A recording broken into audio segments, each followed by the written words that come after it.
Here now with reaction, South Carolina Senator Lindsey Graham. I'm looking at 3 defenses here. It should be over in 3 hours, in my view, maybe 4.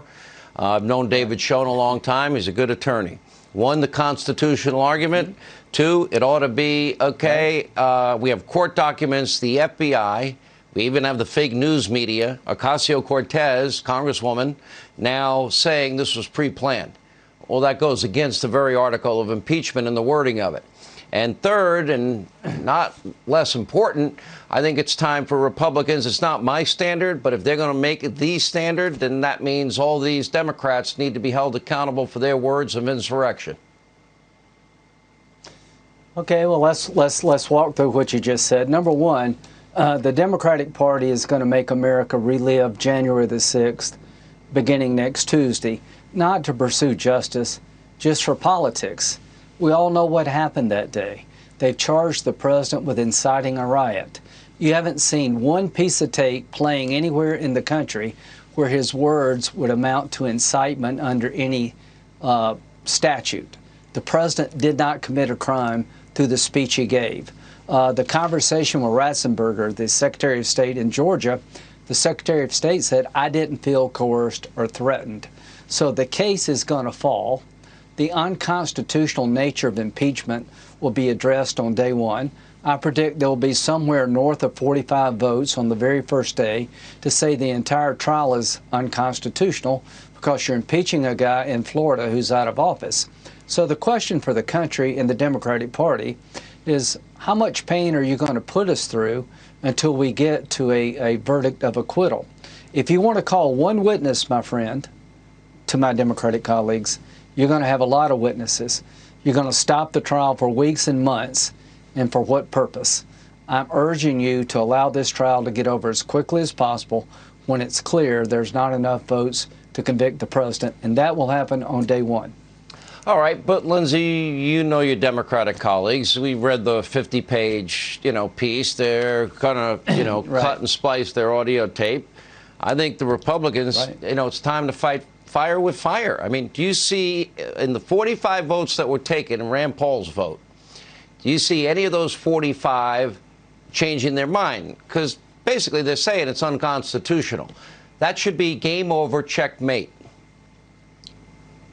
Well, so the point you make is what happens when we get the vote and there's over 45. There'll be more than 45 this time because you'll actually have an argument to consider. So I think the vote early on will be more than 45 that is unconstitutional. What purpose is there to replay tapes over and over when we actually live through the thing itself? They didn't call one witness in the House. They impeached the President of the United States in less than 50 hours without a lawyer present. So you're going to try to recreate the trial in the Senate? I think the Senate would be doing the country a great service by telling the House, you didn't call any witnesses in the House, you're not going to call any in the Senate, you're not going to drag this out for political purposes, we're going to get this trial over in 3 or 4 days, not 3 or 4 weeks, and we're going to move on doing to the business of the American people. That's what I hope Republicans will say to Democrats, and I hope the American people will be behind us to end this because we know how it ends. What good comes from reopening this wound?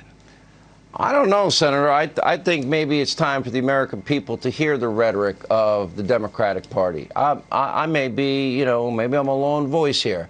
I'd like to You're see. right about that. Now, listen, I'm going to be very frank. Do I really think that Chuck Schumer should be impeached for his threat against Kavanaugh and Gorsuch for his threatening comments on the steps of the Supreme Court? No, I don't really think it meets the standard, but it meets his standard.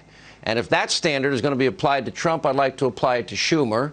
The one that really, I think, has a big problem is Kamala Harris, and they're not going to stop. They won't stop. Beware. Take note. Right. We're not going to stop. That's after the police precinct was burned down, et cetera.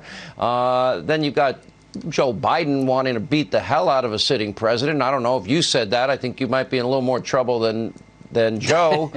Yeah. And maybe it'll be a good exercise to let the country see it all. Because not everybody watches my show. I wish everybody in the country watched every night, but not everybody. Well, I can promise you this, Sean. If you're going to pursue this and you want to start calling witnesses and you want to drag this thing out, it would be fair to have Kamala Harris's tape played where she bailed people out of jail. What more could you do to incite future violence than to pay the bail of the people who broke up the shops and beat up the cops? How's that not inciting future violence? Be careful what you wish for, my Democratic colleagues. Be careful what you wish for. I don't know. You're making it more appealing every time. And you did point out even something like Merrick Garland's going to be held up as a result of this. And I don't blame you at all, because this is too important to take a backseat to anything. You can tell your buddy Dickie Durbin out there in Chicago. Sorry, Rich. Ain't going to happen. Okay.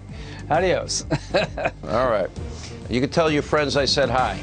And anyway, if that's their standard... I think they got the message. I think they got the message. I think they got it. I think I'd apply it to them. I don't know. Maybe there's a side of me that's too much of a talk show host. All right, Senator, thank you.